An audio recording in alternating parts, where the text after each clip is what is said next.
My dream. The nightmare I had that inspired the story for Won't You Stay happened last year.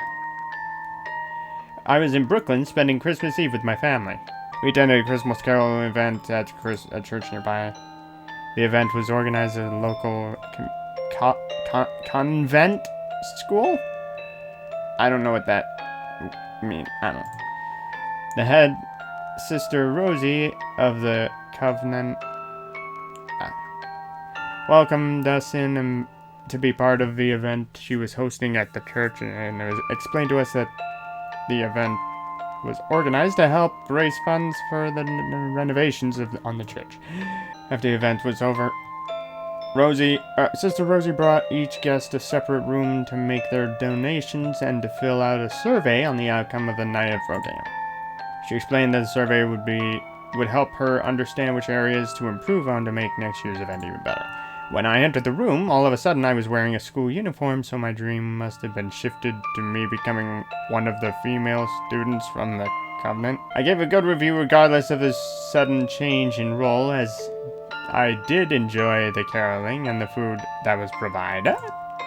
Afterwards, I wanted to approach Sister Rosie directly and thank her for the wonderful event, but after she thanked me with such a sweet smile. Hello to everyone, I'm Indurok, and today I'm playing Won't You Stay. I'm looking at some behind-the-scenes stuff, and we're talking about this person's dream. After she thanked me with such a sweet smile, her expression quickly changed, and unexpectedly, she started shouting and pointing at one of the other female students. Kill her! Kill her! It was very disturbing to see someone who seemed calm and timid to suddenly show hysteria. Sister Rosie clung to my shirt. Kill that girl. All the children will be in danger if I didn't kill her. Okay. Sister Rosie's hysteria was so bad that my dad and two other nuns had to drag her out of the room. Okay.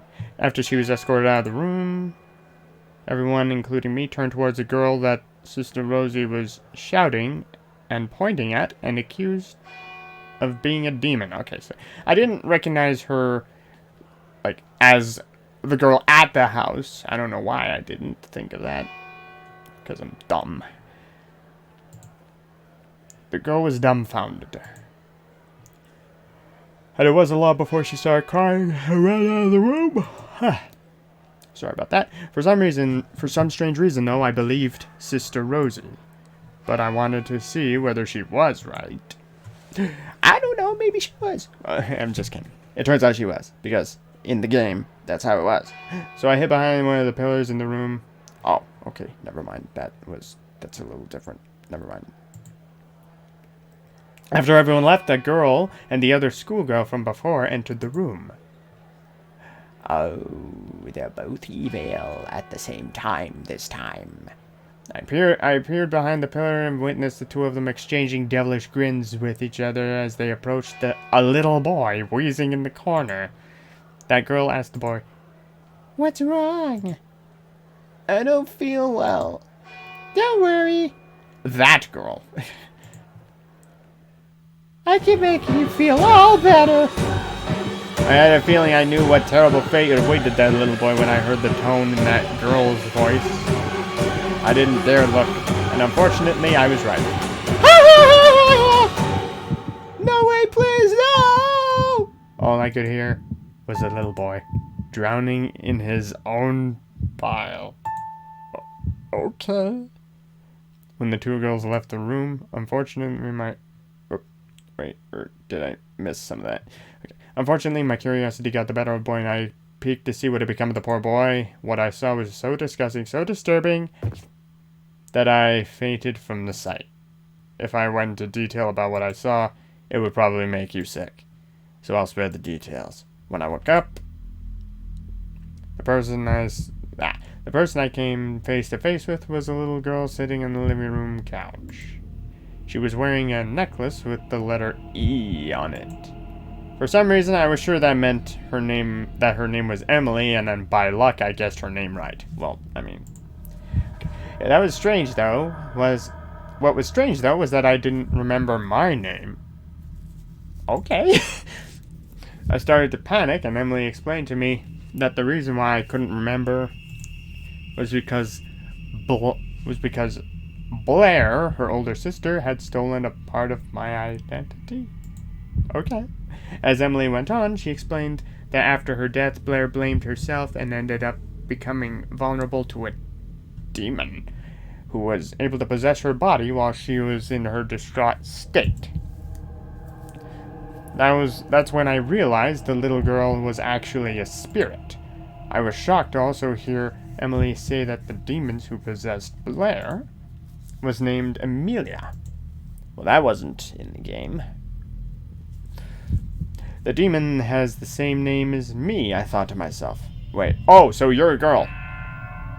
Okay, the developer's a girl. I did not know that. I always assume, for some reason, that the main character's voice actor may be the person making the game. But that's a dumb thing to do, to be completely honest. I mean, okay. Emily explained further that the schoolgirl Blair was with, when she tortured that little boy, is actually a prisoner. That schoolgirl was normal until Blair stole most of her memories, and she ended up getting brainwashed, becoming nothing more than a mindless servant of Blair's. Blair even lets that schoolgirl leave the house because she believes that this house is her home. I felt sorry for that schoolgirl, and especially her parents. They must be worried sick, wondering where she is. I saw her enter the main foyer. Is it pronounced foyer? I haven't been to my old high school since I graduated. So, yeah, I don't remember what it is. I think that's how it's pronounced. And I could see she was out of it. I bet even if I sneezed, she wouldn't have blinked or noticed me at all. Then she just casually walked out the front door. I turned back to Emily to ask her why Blair brought me to the house. I realized I should have just left with that schoolgirl, but again, my curiosity got the better of me. Blair thought you were here because you showed sympathy for her when Sister Rosie accused her of being a demon. Blair can't force you to stay here, but if you obey her commands, she could hypnotize you to kill that schoolgirl and take her place as her new servant. Unless you escape this house, you'll just end up like that schoolgirl. And under no circumstances are you to make Blair like you. If she likes you, she will keep you forever. I was terrified. I didn't want to end up like that schoolgirl. So I asked Emily what I should do. You have an opportunity to escape the house whilst that schoolgirl is out, but make sure that Blair doesn't catch you leaving. If she sees you trying to leave, she'll make the other measures to keep you here. So be careful. So in that moment, I took the opportunity to try and leave the house. But in the corner of my eye, I saw Blair exiting her bedroom. And she did not look happy. I quickly rushed to the front door. Dude, you did not heed the warning. And made my escape. As soon as I stepped outside the house, though, I heard Blair make the most terrifying, bone-chilling, horrific, evil laugh that actually sent shivers down my spine. That's the most evil laugh I can come up with. Me? Ugh! I was terrified, but beyond happy when I saw my mom waiting outside. There you are! Mom, thank goodness.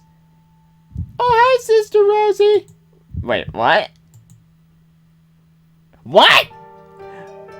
Oh, I'm so sorry about this, but... My mom saw Sister Rosie. But I saw Blair. Would you mind if we keep Amelia a little longer? She hasn't finished filling out her survey yet. Of course! No, Mom, please listen to me. It's Sister Rosie. Come with me, Amelia. No, Mom, please don't take me! No! No! That was the first time I was hysterical in a dream, and I've never even been hysterical in real life. I was practically clinging on to the front gate trying to stop Blair from taking me back inside the house. I told you. No one escapes this house. So please, won't you stay?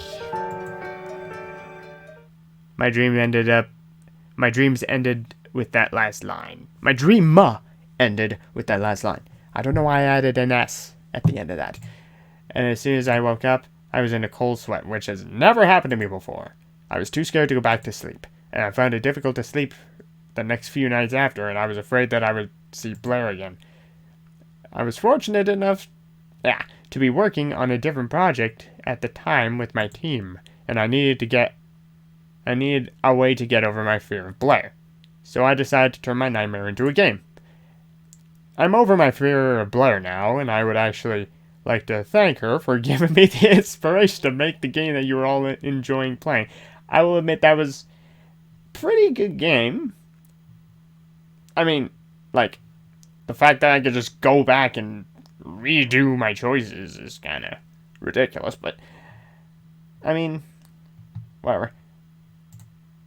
It's also thanks to her that I got the title for the game. Won't You Stay? I think it's a good title. It's quite fitting. Okay, so, yeah, hang on.